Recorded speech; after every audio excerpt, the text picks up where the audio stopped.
我说实话，我现在喝奶茶频率有点高了，我得控制一下哦。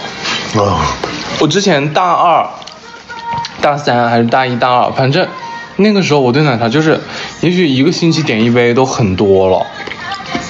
就包括咖啡、奶茶，就所有品类包。好利索，其实没有好利索，我现在喉咙还是有点痒。就是喝的次数还挺少，但是后面频率越来越高，不知道为什么。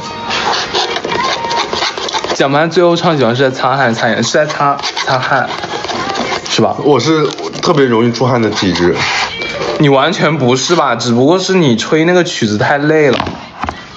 你吹那个曲子容易出汗，你哪有我容易出汗啊？你平常？我就是那种很容易出汗的体质呀。你跟我比起来完全不算，我感觉。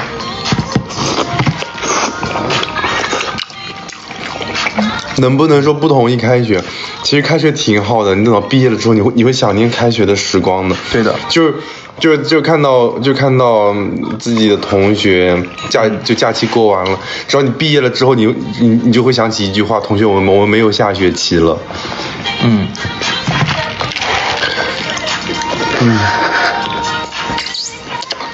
哦，那个被我拽坏的普加还没拿回来。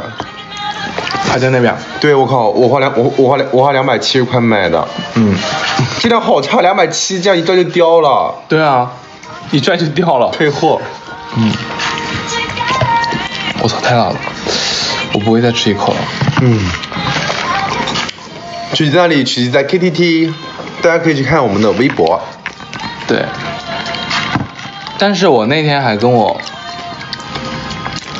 但是现在跟学生还在上学的学生来说，特别是初中高中的人说，体会不到。对，他们是体会不到。就是我们那时候别人跟我们说，我们也体会不到。我们也体会不到，不理解。那个时候就是想长大，想赶紧不上学，想赶紧毕业。是啊，想好蠢。我们是水牛来的，想真的好蠢。对，没错。因为你上学的时候，你所有的痛苦的来源都是上学，就是只有上学这个事情会让你感觉到好像不那么舒服，对吧？但其实也挺，这样回想我觉得我上学挺舒服的。不是，我的意思是就是也的确挺舒服，就是你开心的，就是你上学有很多开心的事情，比如说你跟你朋友聊天，你跟你朋友就是一起出去玩或者怎么的，就那个时候上学也快乐，但是那个时候你几乎所有的烦恼来源都是因为上学，包括你要起早，你要考试焦虑，你担心你成绩，你担心你学习，你要写作业，你要干嘛，所有的这一切都是来源于上学，所以你就会觉得上学是件很烦的事情。但是你长大之后，你出社会之后，你的烦恼就完全四面八方的就来了，对吧？是不是？是不是？噔噔噔噔噔。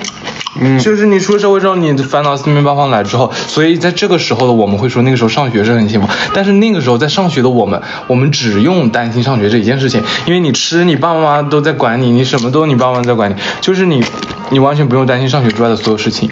所以你的烦恼就是上学，所以你会觉得上学很烦，对不对？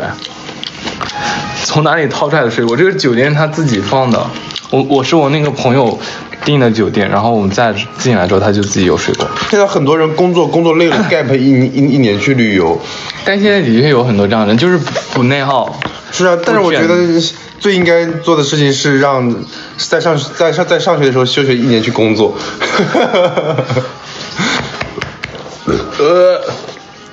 我好想再回到上学的时候。特别赞同。我现在烦恼就是结婚后变多。对你出社会之后，你就要想工作。